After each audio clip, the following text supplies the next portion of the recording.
Everyone welcome to our YouTube channel educational platform. तो इससे पहले वाले वीडियो में हमने पढ़ा है कि सोर्स चार्ज क्या होते हैं, पॉइंट चार्ज क्या होता है, कूलॉम्स लॉ क्या होते हैं, मेथड ऑफ चार्जेस हमने पढ़े। इस वीडियो में हम पढ़ेंगे कि relation between F and F G. इसके बाद हम पढ़ेंगे सुपरपोजिशन ऑफ चार्ज। इसके बाद हम पढ़ेंगे कूलॉम्स लॉ के बेस कुछ क्वेश्चन रहेंगे, उसको हम सॉल्व करेंगे। ये हो सकता है वीडियो लंबा ना हो, इसलिए पार्ट 1 के तौर पे इसके रखेंगे। इसके बाद क्वेश्चन बेस्ड का ही रहेगा कूलॉम्स लॉ का, जो सेकंड वीडियो से आएगा, या तो हम कोशिश करेंगे कि इसी वीडियो में कंप्लीट करेंगे। तो सबसे पहले हम करते हैं कि F E and F G का रिलेशन।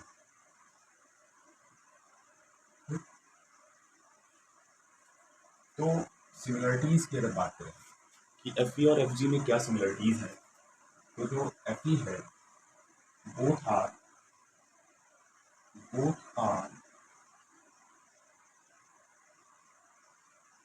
inverse,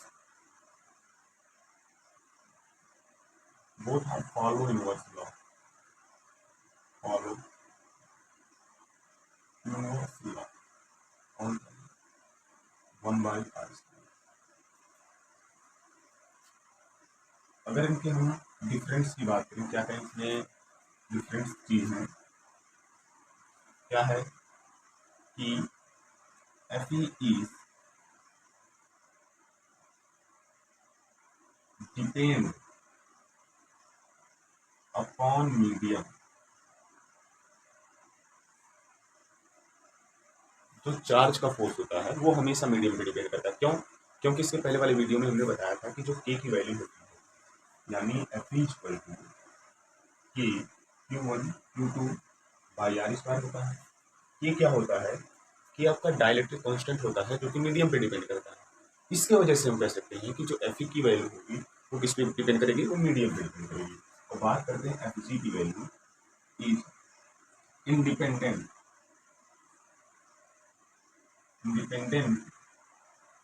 upon medium. ठीक। और बात करें एफ ई इज अट्रैक्टिव और repulsive force due to the charge. Charge अगर पॉजिटिव रहा, दोनों चार्ज अगर पॉजिटिव रहे तो रिपल्सिव करेंगे, मतलब फोर्स लगाएंगे एक दूसरे की तरफ। और अगर एक पॉजिटिव एक नेगेटिव रहा तो अट्रैक्ट करेंगे एक दूसरे को, जस्ट लाइक अ मैन। और अगर एफ जी की बात करें, F E is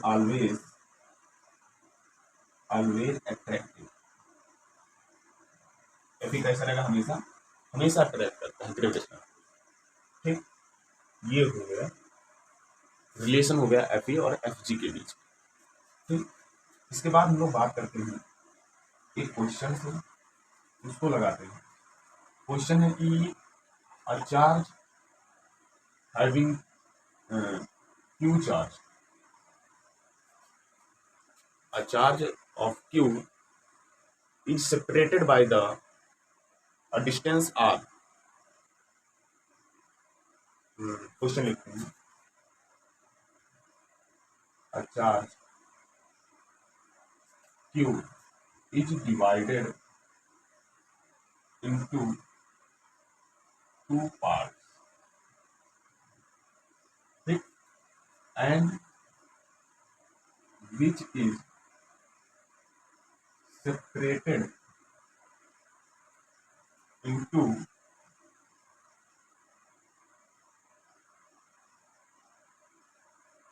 separated by a distance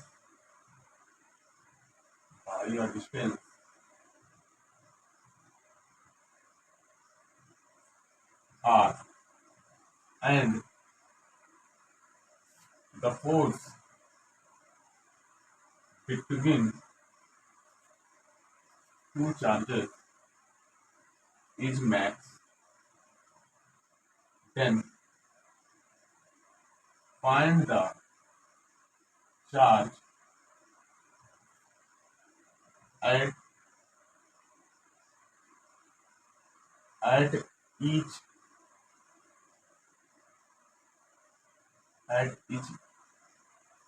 point charge। मतलब कोई पॉइंट चार्ज है Q का, पॉइंट चार्ज लिखते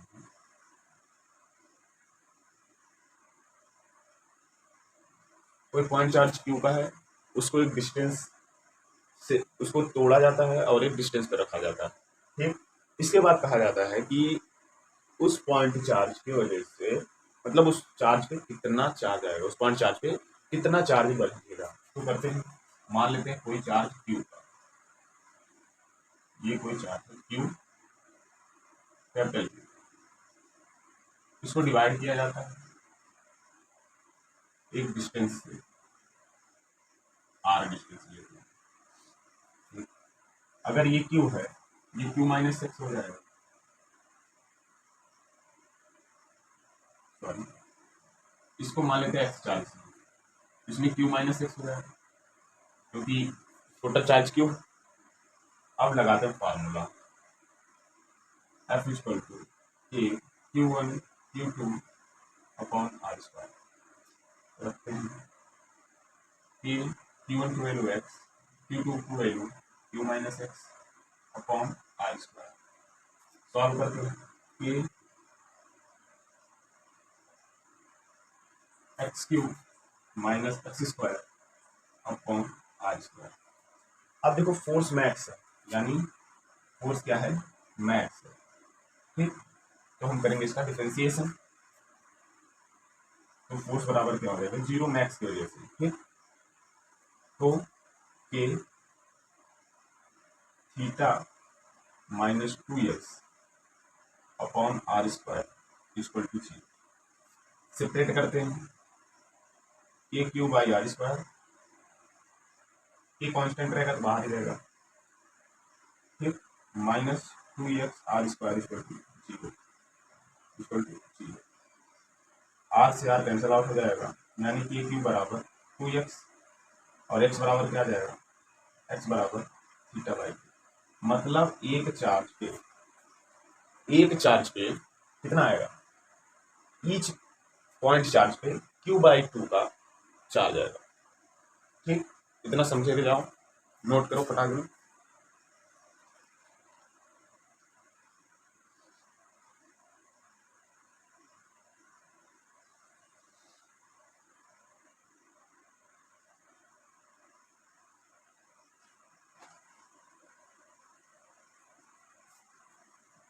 नोट हो गया। इसके बाद आगे हम बात करते हैं, एक और क्वेश्चन उसको लगाते हैं, अच्छा क्वेश्चन इसी के बेस पे, इसी के हिसाब से।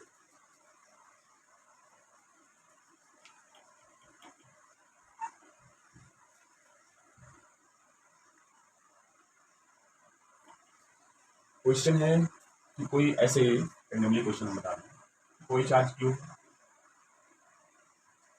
उसके चार्ज कितना है, मान लेते हैं क्यू चार्ज। ठीक, कोई प्लेट है जिसपे क्यू चार्ज है, इसके बाद कोई हम दूसरा प्लेट ले जाते हैं इसके पास जो कि न्यूट्रल है, मतलब उस पर कोई चार्ज नहीं है। कोई दूसरा हम ले जा रहे हैं इसके पास जो कि क्या है, न्यूट्रल। ठीक, तो बताइए कि एक प्लेट पे कितना चार्ज आएगा। तो देखो, जब इसको इसके पास ले जाओगे तो हमने पढ़ा था method of charge, charge transfer हो जाता है। तो जब इसके पास ले जाओगे तो इसके पास न्यूट्रल चार्ज है, तो क्यू बाई टू और क्यू बाई टू के फॉर्म में डिवाइड हो जाएगा, आधा आधा चार्ज बढ़ जाएगा। अगर इसके पास एक और प्लेट लेकर चले गए जिसपे चार्ज क्यू था, मान लेते इसको फिर से किसी के पास ले गए जिसपे चार्ज क्यू, अब कितना हो जाएगा, अगर इसको यहाँ ले गए, इसको फिर लाए, फिर इस बॉडी को यहाँ ले गए इस चार्ज पे, तो फिर इसके कितना चार्ज आएगा। ठीक, तो हम क्या करेंगे, ऐड कर लेंगे पहले, यानी Q charge plus Q by two, Q charge है क्यू बाई टू ऐसे डिवाइड हुआ। ठीक, अब ऐड करेंगे दोनों को, तो two Q plus Q by two मतलब 3 क्यू बाई टू, यानी इस पर कितना चार्ज आ जाएगा, 3 क्यू बाई टू, और इस पर भी कितना चार्ज आएगा, 3 क्यू बाई, मतलब 3 क्यू बाई टू, और इस पर भी कितना चार्ज आ जाएगा, 3 क्यू बाई टू। एक बार फिर से समझते हैं कि कोई दो चार्ज मान लेते हैं जिसपे Q charge and Q charge, किसी न्यूट्रल बॉडी को फर्स्ट वाले के पास ले जाएं और उसी फिर जब चार्ज हो जाए वो, फिर इसको सेकंड वाले के पास ले जाएं, तो एज देखेंगे कि इस पर कितना चार्ज आ जाएगा। तो टोटल चार्ज कितना आ जाएगा 3q/2। ऐसे रेंडमली क्वेश्चन था तो मैंने बता दिया। इसके बाद हम लोग पढ़ते हैं सुपरपोजिशन ऑफ चार्ज।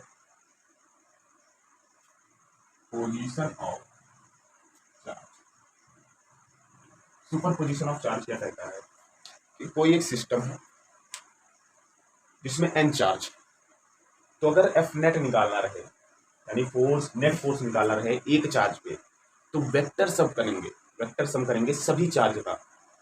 ठीक, जैसे यहाँ पर कोई चार्ज एफ है, F1 है, यहाँ पर F2 है, तो हम चार्ज निकालते फोर्स ऑन फर्स्ट, तो वो क्या हो जाएगा force due to the first on second, due to the second on first, मतलब इस चार्ज के वजह से इस पर कितना फोर्स लगेगा उसका वेक्टर सम ही क्या कहलाता है, सुपरपोजिशन ऑफ चार्ज।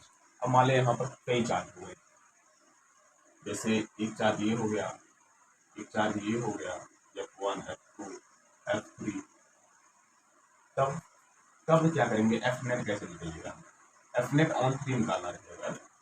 तो इसके वजह से कितना फोर्स और इसके वजह से कितना फोर्स है लग रहा है, उसका वेक्टर सम करेंगे। तो F1 F2/3 plus F1 on 3, इसका वेक्टर सम करेंगे। तो एक बार समझ लेते हैं कि वेक्टर सम कैसे लिखते हैं, पर लिख के देखते हैं। In any system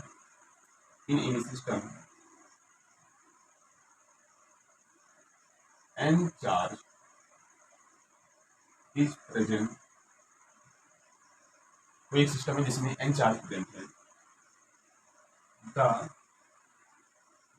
net force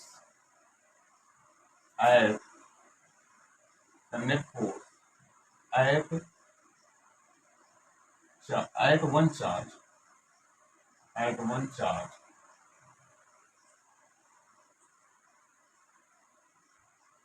is the vector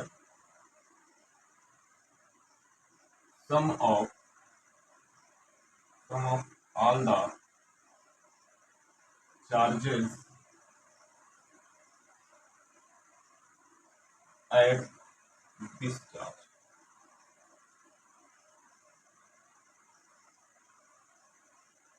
मतलब कि यहाँ पर कोई चार्ज F है, F1 है, ये F2 है, F3 है, F4 है, F5 है, इन सब के वजह से जो F1 पे फोर्स आएगा उसका वेक्टर सम करेंगे, वही क्या कहलाता है, superposition of charge.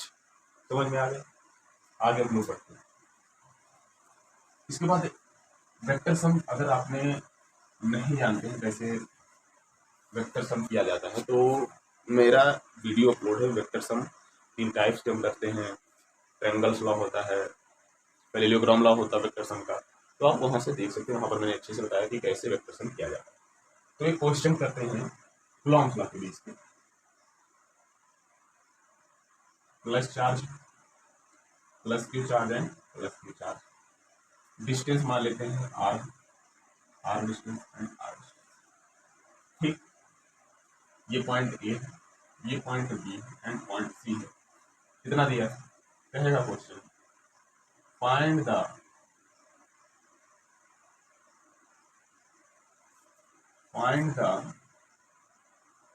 Net force at C पे नेट फोर्स कितना आएगा। Equilateral triangle r r r, तो यहाँ पर 60 डिग्री हो जाएगा। तो ये प्लस चार्ज रिवर्स करेंगे, force on C due to A, इधर फोर्स जाएगा force on C due to B. ठीक, इसके वजह से इसका फोर्स इस डायरेक्शन में और इसके वजह से इसका फोर्स इस डायरेक्शन में। ठीक, इसके बाद हम लोग क्या करेंगे, बीच का एंगल 60 डिग्री। तो वेक्टर सम जानते हैं हम लोग क्या होता है, वेक्टर सम होता है root a square plus b square plus 2ab cos theta, a square plus b square plus 2ab cos theta. ठीक, इतना होता है। इसके बाद हम लोग करेंगे if F on C A, force निकालते पहले। तो हमने पढ़ा था क्या होता है, F equal to a Q1 Q2 by r square, ये हमने पढ़ा था। अप्लाई करेंगे यहाँ पर, तो के Q1 कितना है, Q चार्ज है मान लेते हैं Q1 and Q2 by distance कितना, आर ही का डिस्टेंस है। आर ना लेकर कुछ और करते, नहीं तो एज ए फार्मूला लगेगा। मान लेते हैं इसके बीच का डिस्टेंस कुछ ले लेते हैं, दूसरा एक्स ले लेते हैं, क्या आ जाए एक्स स्क्वायर आ जाएगा। और force on C due to B लगाते हैं, तो के charge Q1 Q2 by X square, ये सेम है तो मान लेते हैं कांस्टेंट को एक ले लेंगे F1 F2, और F1 बराबर F2 बराबर F, ताकि मैं कैलकुलेशन करने में आसानी रहे। तो ये ले रहे हैं, बाद में हम पुट करेंगे इसकी वैल्यू। तो यहाँ पर रखते हैं, तो root F square plus F square 2 F1 F2 cos कितना आएगा 60 डिग्री, थीटा की वैल्यू 60 डिग्री, कॉस 60 की वैल्यू 1/2 हो जाएगा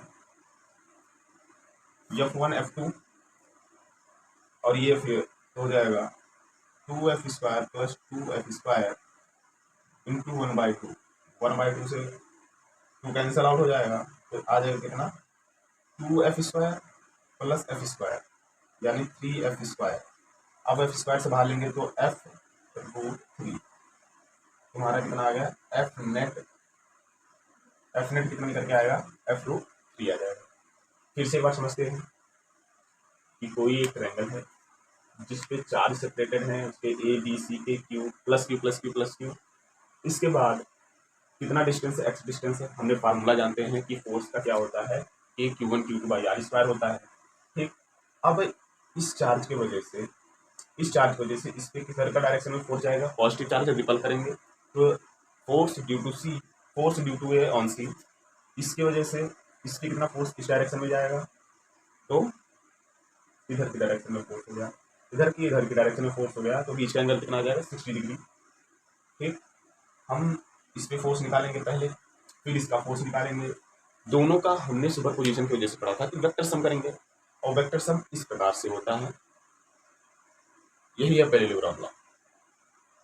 तो root a square plus b square plus 2ab cos theta, E की वैल्यू कोई भी ए मान लेंगे, बी की वैल्यू भी कोई मान लेंगे, तो a square plus b square plus 2ab cos theta. ठीक, ये इतना हो गया। तो इसके बाद हम लोग पढ़ते हैं एक स्क्वायर का, अगर इसी का अगर हम लोग मान लें, कंफ्यूजन हो रहा है दिमाग में कि सर एक बार दूसरा लगा के देखते हैं, चलो ठीक है।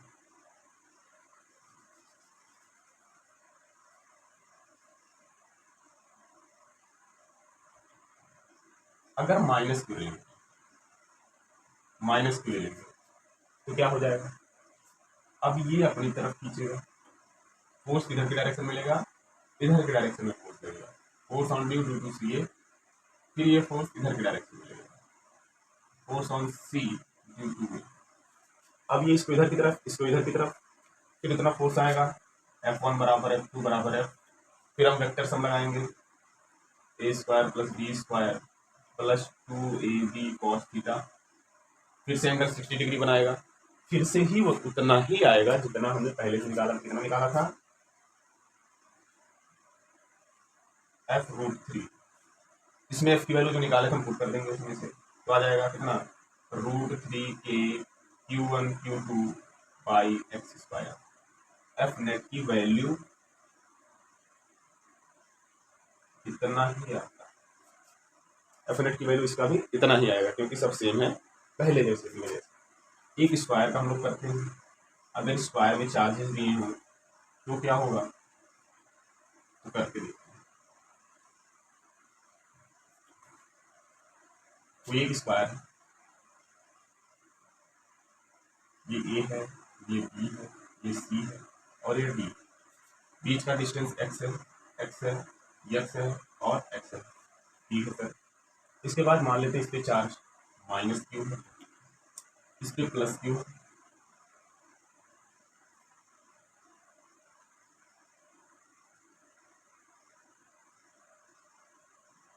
इस पे प्लस लेते हैं, minus Q plus Q plus Q.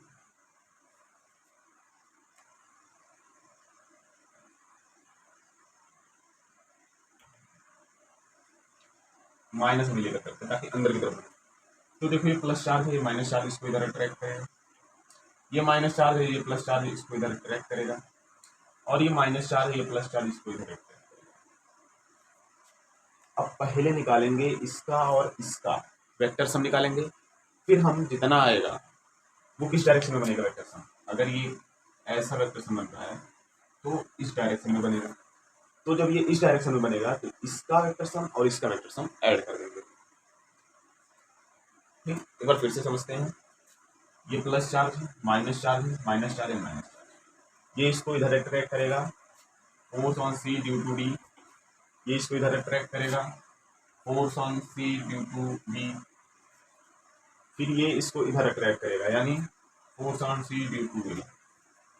बीच का एंगल कितना है अगर इनका देखा जाए, force on C due to D, force on C due to D, force on C due to D. तो इसका वेक्टर सम अगर करेंगे तो इस डायरेक्शन में आएगा वेक्टर सम, और इसी डायरेक्शन में आपका है force on C due to D. ठीक, अब ये वाला सम और ये वाला सम दोनों का अगर वेक्टर करते हैं, वेक्टर करेंगे C plus vector sum of, vector sum of force C D and C, इसका वेक्टर सम और इसका जब फोर्स निकालेंगे दोनों को ऐड कर देंगे तो हमें नेट फोर्स मिल जाएगा। तो हमें क्या मिल जाएगा, नेट फोर्स एट सी। ठीक, यही करेंगे इस इक्वेशन में। अगर आप नहीं कर पाइएगा तो हमें कमेंट में बताएगा, हम इस क्वेश्चन को फिर से करके आपको वीडियो देंगे। और आई होप सब समझ में आया होगा। कोई भी क्वेश्चन रहेगा या कोई भी पार्ट नहीं समझ में आया रहेगा तो हमको बताइएगा, हम उसको अच्छे से करने की कोशिश करेंगे। ठीक, thank you, have a great day.